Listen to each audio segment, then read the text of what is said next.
I'm Ilaria. I'm from Italy, Ferrara, next to Bologna. The first summer camps were in Pomaia, so at l'Amazon Kappa Institute. And they were there for about a little bit, I think 10 years more or less. And then they moved to the Alps in the northern Italy. And then again, there were parts of people who joined us in the Alps, started new summer camps in Pomaia. And those first summer camps went on moving around in the northern Italy instead. So there were these two big families starting together and then creating two really similar but different things. So two different groups. And you have been attending universal education family camps practically all your life since you were 2. So how have they influenced you? Well, a lot, because as my parents were in the staff, so organizing them, they used to have a meeting every month. So, and as I was too young to be left alone on my own, I used to follow them. So I spent most of my life in participating to universal education meetings, organizing the summer camps, and I think that all the people were involved in that, like relatives to me. So aunts or uncles, just trying to leave them. Well, what I really liked in it is that it was not just speaking about it and then behaving completely differently in the other part of the day. It was a unique flow. So what you were saying, what you were trying to pass and communicate to people, it was at the same time your way of living. I see. Yeah. So there was not two different things, no? Sometimes it happens, you try to profess and say something and then you do something completely different with your own life. Yeah. Well, it was, all the people who were involved in it were really, really deeply conscious of what they were doing, trying to apply it to their own lives. So in a way, one of the lessons that you take is this idea of it has to be part of your life. Universal education is a way of living, as it. Yeah, definitely it is. Well, you can't say, okay, from 9 to 10 a.m. I'll live according to ethic, and the rest of the day I don't care. It's something, if you really believe in it, it just becomes part of your life. So it's something that you do because you are that. So there's not difference between what you think, you do, you try to pass to people. And I think this is what happens really deeply in the summer camps when people arrive, for example, for the first time. That they find people who tried to think of a theme and live in it for a whole year. So it's not a book read or a photocopy tried to be passed through. It's something that has been embodied in the people who are trying to pass you this experience. And you can really feel it because it's not just words, it's something that you feel and it's part of you.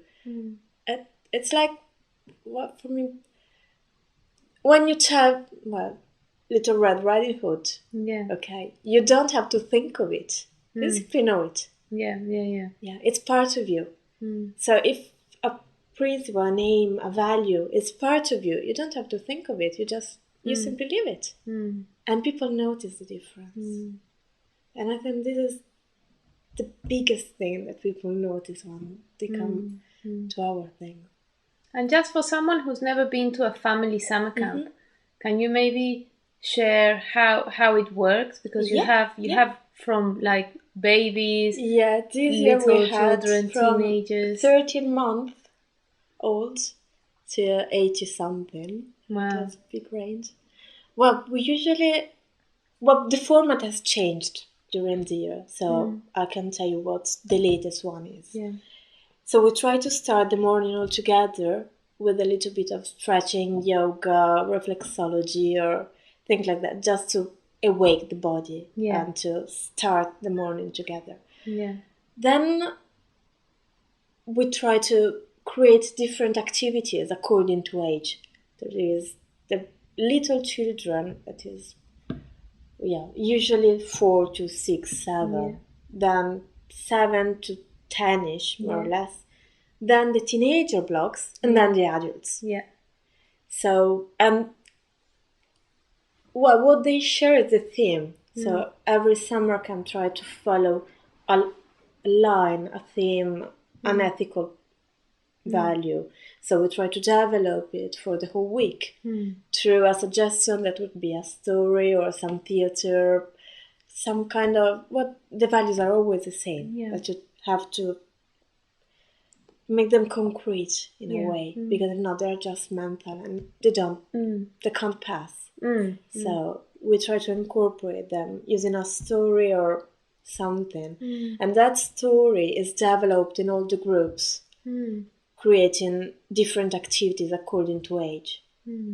So the morning usually is split in different groups, trying to make their own activity. That could be psychology or some art workshop or games for children or things like that. Then we have, in different moments, especially, at least 2 or 3 afternoons or morning in the whole week, that are all together. That means an activity that is conceived, hopefully, to be good for all the people, so from 4 years old to 80, to be done together. So a game or some activity or some theater, some singing, that could keep together from the children to adults, or origami or painting or art crafts.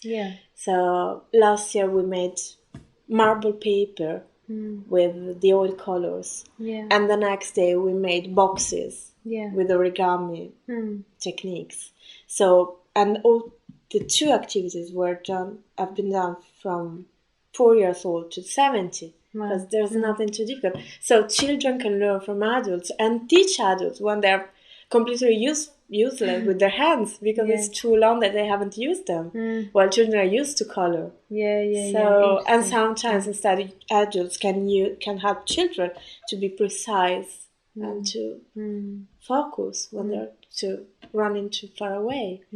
So it works really well. Oh, great. We had puzzles this year, some theater, or treasure hunting, always connected to things. How is the universal education? So you've described that every camp has a theme and values, and that these mostly kind of are shared through living. So it's not like you specifically talk about the theme specifically, but it's in the activities that you do. It's embodied. I would say that the theory is quite absent from the summer camps. It's always into practice, what we try to do. Because I think it's not that it's useless, but I can speak you about, for instance, trust, okay? I can speak about trust, but you really get it when you feel it, when you experiment it. So if I create an activity in which you have to climb a tree and be hung to a rope, and trust the friend you're up the tree with to be led through the trees, then you understand and you get what trust is. Or if your friends are making a net and you have to let you down from a table, well, they could let you down. You trust them. And that's the moment when you get what it is, and you feel it. And that's the thing that we'll say, not the theory. If you try to make a reasonable speech, it won't stay longer. It's just mental. So the family camp. But if you leave it, then it stays.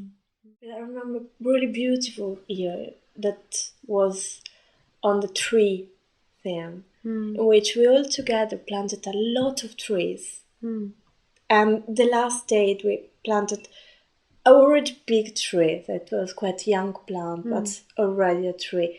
And we made this big chain of people from the venue where we were staying and the place where we were planting the tree. And we were just passing water. So we were just on a place passing the bucket full of water, right? So it was 90 people planting a tree. You remember it? Well, it was, I don't know, 15 years ago at least, and I remember it. This year was your 30th. Was the 30th? Yes, it was. Yeah, and you think it'll go on for many Yeah, years. yeah. That's the Well, plan. who knows how long, but yes. Yeah, this year we worked on with kindness and trust. Mm. And it was so rich. We tried to make this, and well, just say this. We made this big mandala made with wood and stuff.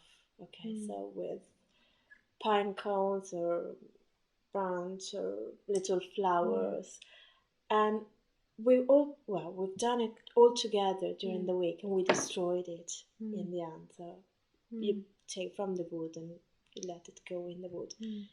And nobody tried to keep it.